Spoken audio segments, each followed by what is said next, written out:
Welcome to నా news. ముందుగా headlines చూద్దాం.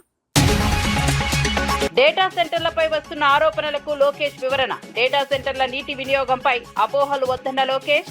విశాఖ గూగుల్ డేటా సెంటర్ కు తక్కువ నీరే అవసరమన్న మంత్రి. పెట్టుబడుల ఉపాధి కోసం డేటా సెంటర్లు కీలకమని వ్యాఖ్య. పవన్ కళ్యాణ్ దృష్టి ఏపీపై పెడితే మంచిదన్న దానం. ప్రాంతీయ విద్వేషాలు రెచ్చగొట్టడం సరికాదన్న దానం నాగేందర్. రెండు రాష్ట్రాలు అన్నదమ్ముల్లా ఉండాలని పిలుపు. ప్రజల సమస్యల పరిష్కారమే రాజకీయాల లక్ష్యమన్న దానం.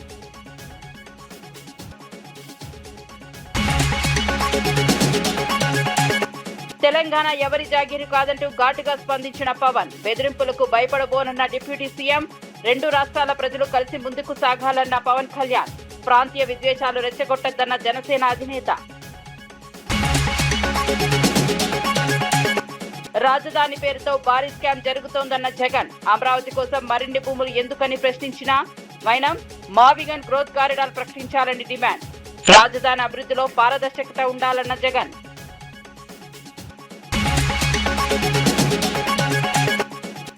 తెలంగాణ ఆశయాలు నెరవేరాయా, ప్రజలు ఆలోచించాలన్న బండి. ఉద్యమ లక్ష్యాలపై ఆత్మ పరిశీలన అవసరమన్న బండి సంజయ్.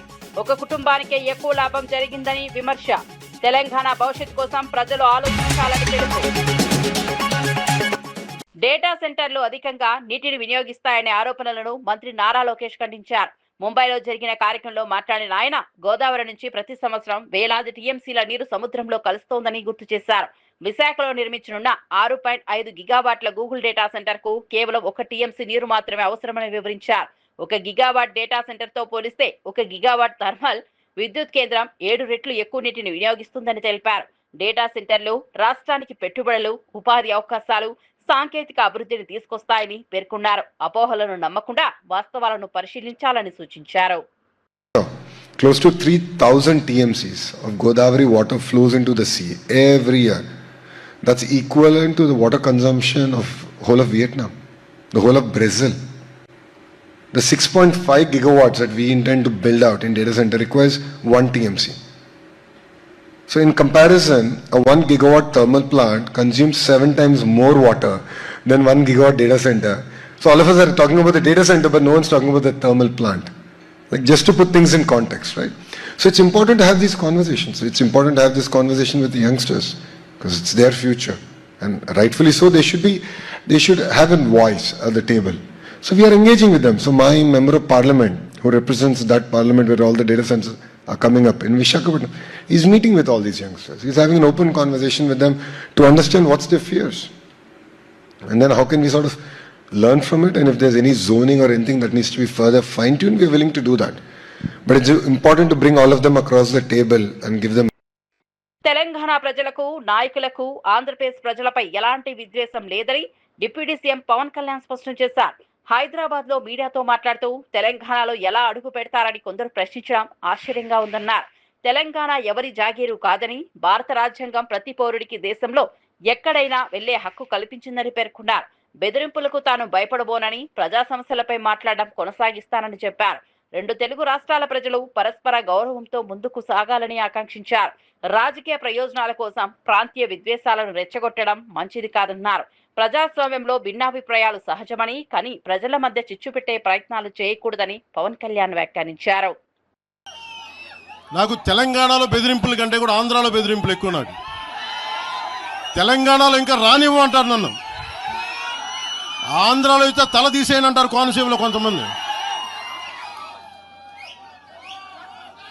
నేను ఓడిపోయినప్పుడు 2019లో ఓడిపోయినప్పుడు మన తెలంగాణ నాయకులు ఒకరే చెప్పారు, అన్నా మా తెలంగాణలో ఉంటే నీకు పరిస్థితి రానిచ్చేవాళ్ళం కాదని చెప్పి. నాకు నిజంగా అమరావతి రాజధాని పేరుతో పెద్ద ఎత్తున అవినీతి జరుగుతోందని వైఎస్ఆర్సీపీ అధినేత జగన్ ఆరోపించారు. ఇప్పటికే రైతుల నుంచి 50,000 ఎకరాలు సేకరించారని, ఇప్పుడు మరో 50,000 ఎకరాలు అవసరమని చెప్పడం వెనుక అసలు ఉద్దేశాలను ప్రజలు అర్థం చేసుకోవాలని అన్నారు. అమరావతిలో మౌలిక సదుపాయాల కల్పనకే ఎకరాకు 2 కోట్ల రూపాయల వరకు ఖర్చు చేయాల్సి వస్తుందని పేర్కొన్నారు. అందుకే ప్రత్యామ్నాయంగా మావిగన్ ప్రణాళికను ప్రతిపాదించామని చెప్పారు. మావిగన్ ప్రాంతాన్ని వెంటనే గ్రోత్ కారిడార్ గా ప్రకటించాలని డిమాండ్ చేశారు. అభివృద్ధి పేరుతో ప్రజల భూములను వినియోగించే ముందు పూర్తి పారదర్శకత ఉండాలని సూచించారు.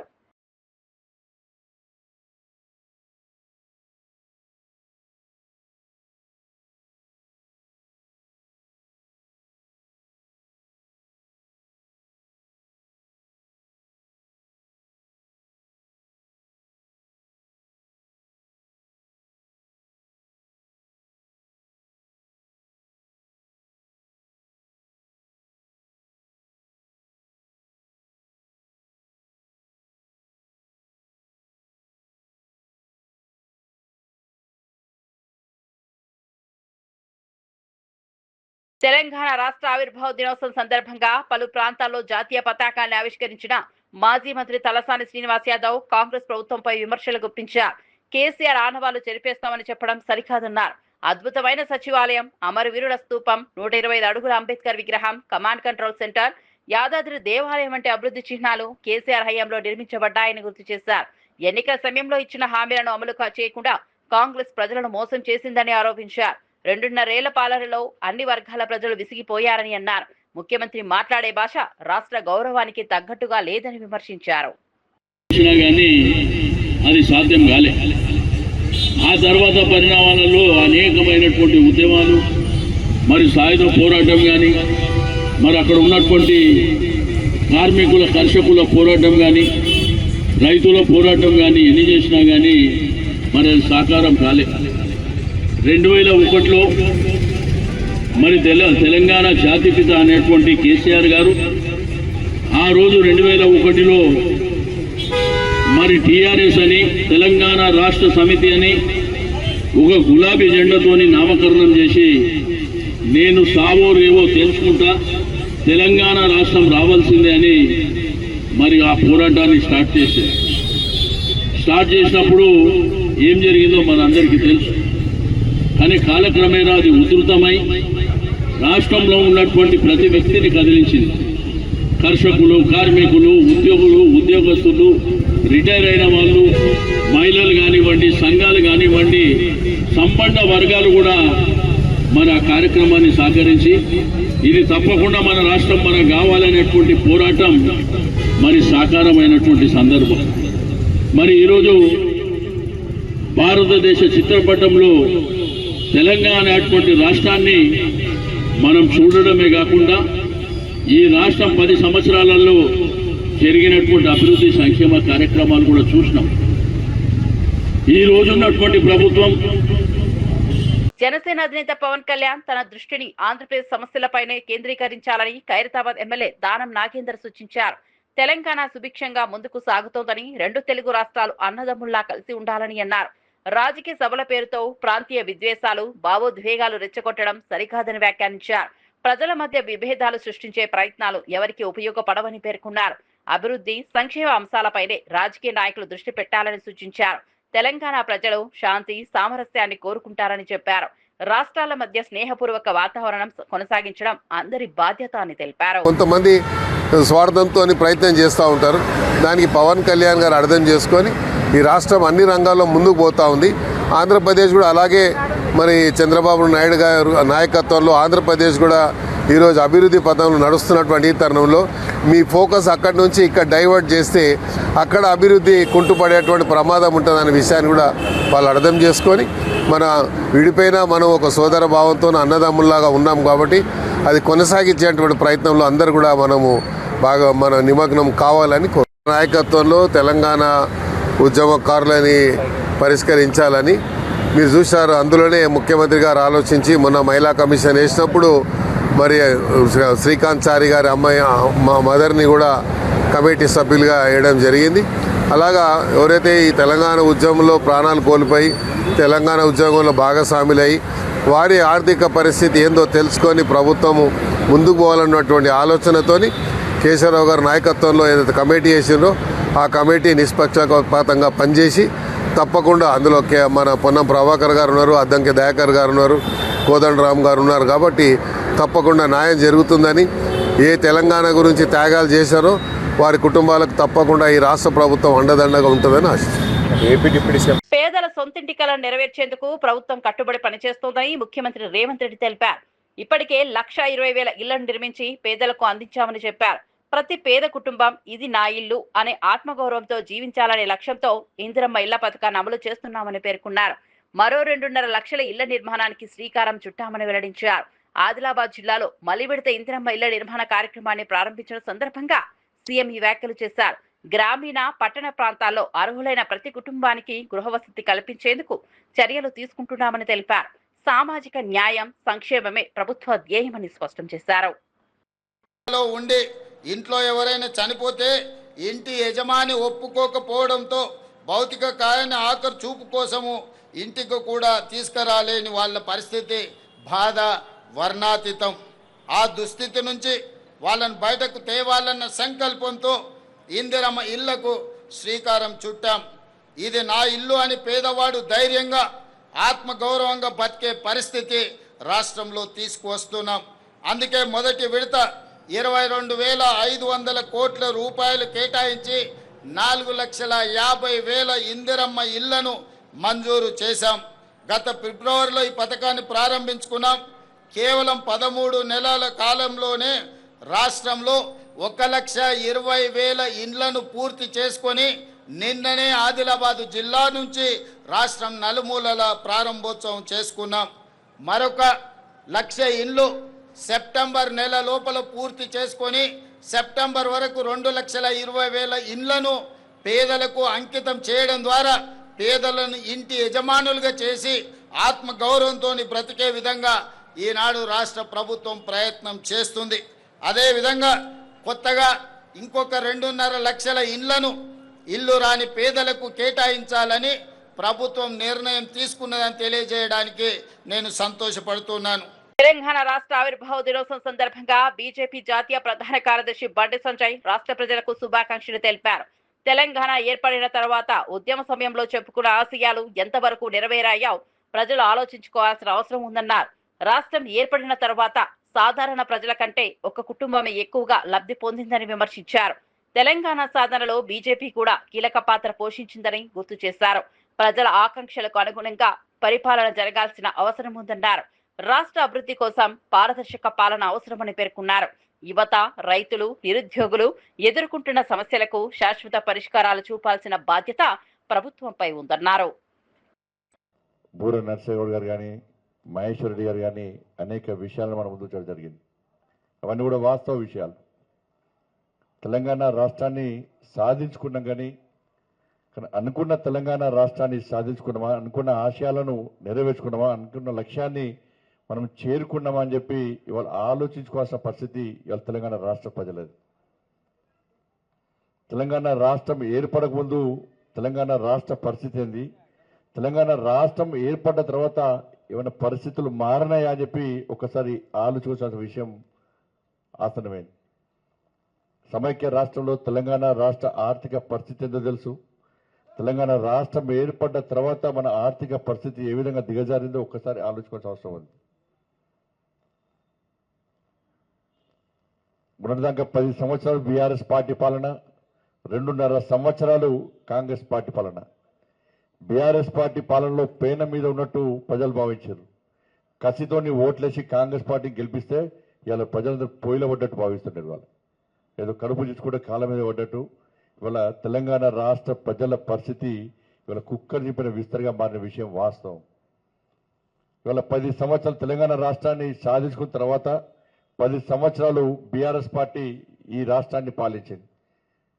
కేవలం ఒక కుటుంబము ఆదాయం పెరిగింది తప్ప ఏదో చీమలు పెట్టిన పుట్టలో పాము జొరినట్టు కేసీఆర్ కుటుంబం ఇలా తెలంగాణలో జొర్రి ఉద్యమకారుల రూపంలో ఇలా తెలంగాణలో జొర్రి ఇవాళ తెలంగాణ రాష్ట్రాన్ని ఏ విధంగా దోసుకున్నారు, ఏ విధంగా లక్షల కోట్ల ఆస్తులు సంపాదించుకున్నారో ఇవాళ తెలంగాణ రాష్ట్ర సమాజం ఆలోచించాల్సిన అవసరం ఉంది.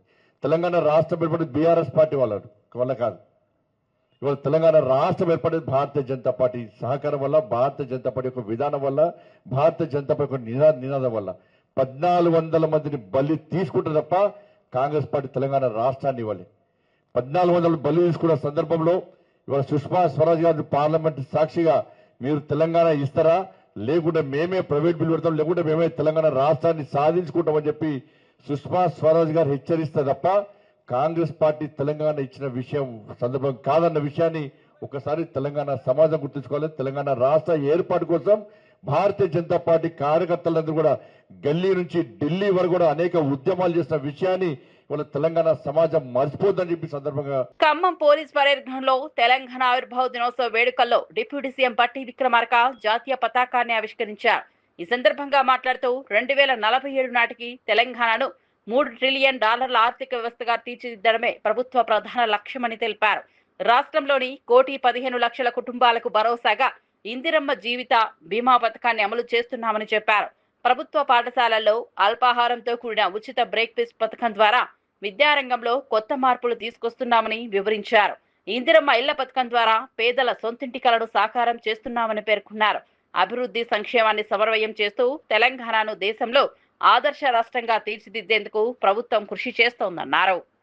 రాష్ట్రంలోని ప్రతి కుటుంబానికి సామాజిక భద్రత కల్పనే ధ్యేయంగా పేద మధ్యతరగతి ధనిక అనే తేడా చూడకుండా రాష్ట్రంలోని సంక్షేమం, విద్య, యువత, క్రీడలు, మహిళలు, పర్యావరణం వంటి అంశాలతో కూడిన ఈ కార్యక్రమాన్ని ప్రజాప్రతినిధులు, జిల్లా అధికారులు, స్వయం సహాయక సంఘాల మహిళలు, పౌర సమాజ సంస్థల భాగస్వామ్యంతో తెలంగాణ రాష్ట్ర నిర్మాణంలో మాజీ ముఖ్యమంత్రి కేసీఆర్ పాత్ర అపారమని బీఆర్ఎస్ వర్కింగ్ ప్రెసిడెంట్ కేటీఆర్ అన్నారు. తెలంగాణ రాష్ట్ర ఆవిర్భావ దినోత్సవం సందర్భంగా మాట్లాడిన ఆయన దశాబ్దాలుగా ప్రజలను వేధించిన అనేక సమస్యలకు కేసీఆర్ పరిష్కారం చూపారని పేర్కొన్నారు. ఉద్యమ నాయకుడిగా తెలంగాణను సాధించడమే కాకుండా కొత్త రాష్ట్రానికి దిశానిర్దేశం చేసిన నాయకుడు కేసీఆర్ అని కొనియాడారు. పసిగుడ్డు లాంటి తెలంగాణను సంక్షోభాల నుంచి బయటకు తీసుకొచ్చి అభివృద్ధి మార్గంలో నడిపించారని అన్నారు. రాష్ట్ర ప్రజలు కేసీఆర్ నాయకత్వాన్ని విశ్వసించి బాధ్యతలు అప్పగించారని గుర్తు చేశారు. తెలంగాణ అభివృద్ధి, ఆత్మగౌరవం కోసం ఆయన చేసిన కృషి చిరస్మరణీయమని పేర్కొన్నారు. తర్వాత మరి అప్పుడే పుట్టిన పసిగుడ్డు లాంటి తెలంగాణ ప్రజలు ఇంకెవ్వరిని నమ్మకుండా విఘ్నులైన ప్రజలు కాబట్టే ఆ రోజు ఉద్యమ నాయకుడే ఈ ఉజ్వల ప్రస్థానానికి వారే కరెక్ట్ అని చెప్పి వారి చేతిలోనే బాధ్యత పెట్టినారు. ఇదే రోజు సరిగ్గా 12 ఏళ్ల కిందట ఇదే రోజు కేసీఆర్ గారు ముఖ్యమంత్రిగా పదవీ బాధ్యత చేపట్టిన రోజు కూడా ఇదే రోజు అనే మాట కూడా నేను మీకు గుర్తు చేస్తా ఉన్నా. మళ్ళీ ఒక మాట కూడా నేను చెప్తా ఉన్నా, 2028 డిసెంబర్లో తిరిగి కేసీఆర్ గారు మళ్ళీ ముఖ్యమంత్రిగా ప్రమాణ స్వీకారం చేస్తారు అనే మాట కూడా ఖరాఖండిగా ఇవాళ తెలంగాణ ప్రజలే చెప్తా ఉన్నారు, నేను చెప్పడం కాదు. మరి పోరాట యోధుడే పాలకుడైతేనే న్యాయం జరుగుతుందని ప్రజలు విశ్వసించి వారి చేతుల్లో బాధ్యత పెడితే మరి వెంటనే పనిలో పడ్డారు కేసీఆర్ గారు. ఒక పవిత్ర యజ్ఞంలాగా ప్రతి క్షణాన్ని కూడా మరి ఒక యుద్ధంలాగా, ఒక టాస్క్ లాగా తీసుకొని సర్వశక్తులు ఒడ్డి సంక్షోభాల సుడిగుండంలో ఉన్న తెలంగాణను గట్టెక్కించడమే లక్ష్యంగా బృహత్తర కార్యక్రమానికి శ్రీకారం చుట్టినారు.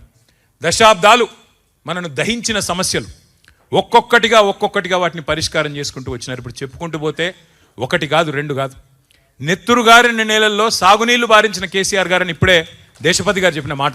అట్లాగే బొక్కలు వంగిన నల్లగొండలో ఫ్లోరోసిస్తో బొక్కలు వంగిన నల్లగొండలో మరి బొక్కలు విరిచిన గత పాలక. తెలంగాణ రాష్ట్ర ఆవిర్భావ దినోత్సవం సందర్భంగా నల్గొండ పోలీస్ పరేడ్ గ్రౌండ్ లో మంత్రి కోమటిరెడ్డి వెంకటరెడ్డి జాతీయ పతాకాన్ని ఆవిష్కరించారు. ఈ సందర్భంగా జిల్లా ప్రజలకు రాష్ట్ర ఆవిర్భావ దినోత్సవ శుభాకాంక్షలు తెలిపారు. తెలంగాణ సాధన కోసం జరిగిన ఉద్యమం, అమరవీరుల త్యాగాలను గుర్తు చేసుకున్నారు. రాష్ట్రం ఏర్పడిన తరువాత అభివృద్ధి దిశగా అనేక కీలక మార్పులు చోటు చేసుకున్నాయని అన్నారు. ప్రభుత్వం ప్రజల సంక్షేమం కోసం కృషి చేస్తోందని పేర్కొన్నారు. విద్య, వైద్యం, మౌలిక సదుపాయాల రంగాల్లో తెలంగాణ ముందంజలో ఉందని చెప్పారు. రాష్ట్రాన్ని మరింత అభివృద్ధి పథంలో నడిపించేందుకు ప్రభుత్వం కట్టుబడి ఉందన్నారు.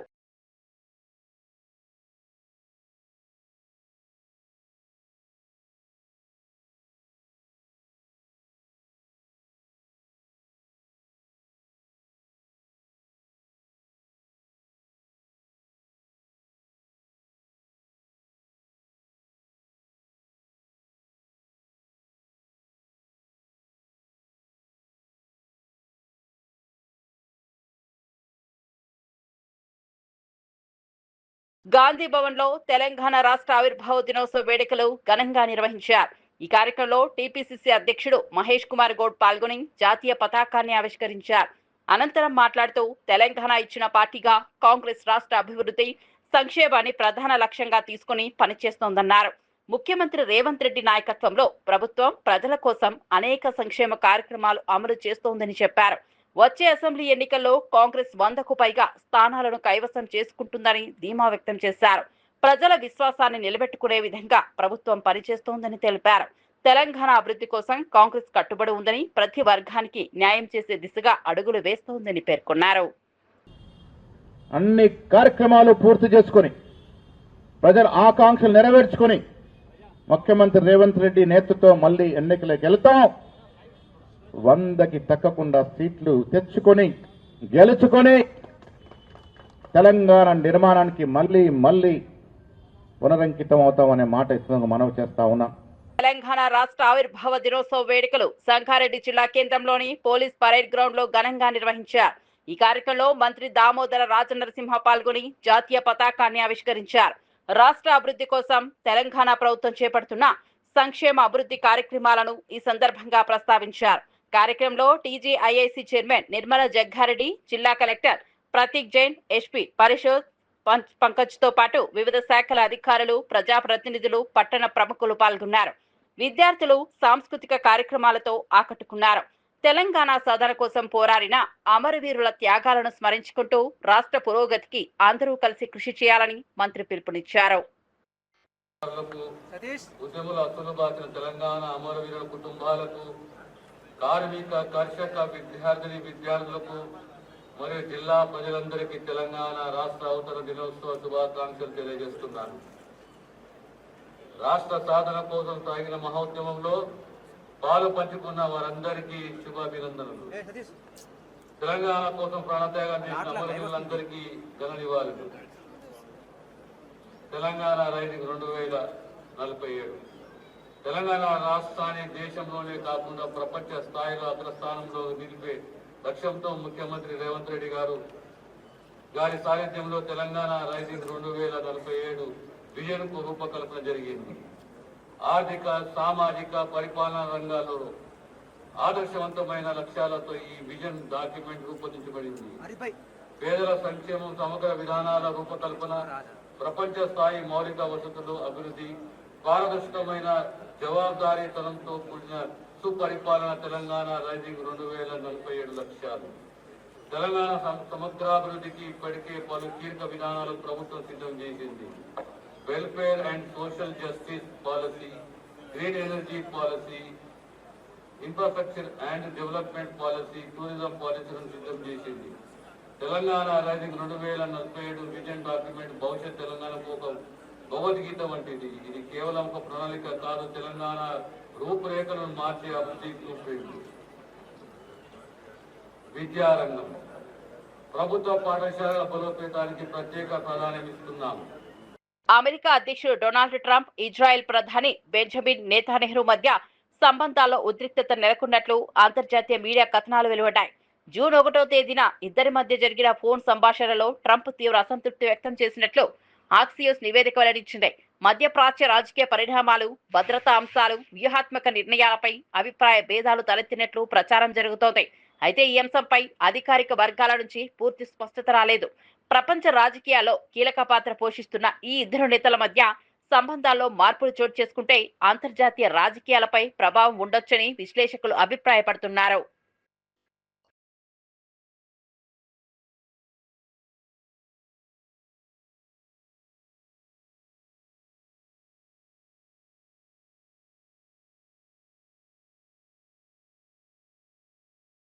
ముగించే ముందు హెడ్లైన్స్ మరోసారి చూద్దాం. డేటా సెంటర్లపై వస్తున్న ఆరోపణలకు లోకేష్ వివరణ. డేటా సెంటర్ల నీటి వినియోగంపై అపోహలు వద్దన్న Lokesh. Visakha Google data centre కు తక్కువ నీరే అవసరమన్న మంత్రి. పెట్టుబడుల ఉపాధి కోసం డేటా సెంటర్లు కీలకమని వ్యాఖ్య. పవన్ కళ్యాణ్ దృష్టి ఏపీపై పెడితే మంచిదన్న దానం. ప్రాంతీయ విద్వేషాలు రెచ్చగొట్టడం సరికాదన్న దానం నాగేందర్. 2 రాష్ట్రాలు అన్నదమ్ముల్లా ఉండాలని పిలుపు. ప్రజల సమస్యల పరిష్కారమే రాజకీయాల లక్ష్యమన్న దానం.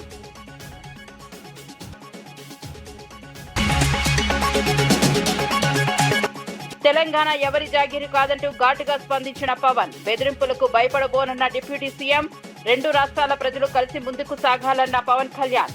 ప్రాంతీయ విద్వేషాలు రెచ్చగొట్టద్దన్న జనసేన అధినేత. రాజధాని పేరుతో భారీ స్కామ్ జరుగుతోందన్న జగన్. అమరావతి కోసం మరిన్ని భూములు ఎందుకని ప్రశ్నించినా మైనం. మావిగన్ గ్రోత్ కారిడార్ ప్రకటించాలని డిమాండ్. రాజధాని అభివృద్ధిలో పారదర్శకత ఉండాలన్న జగన్.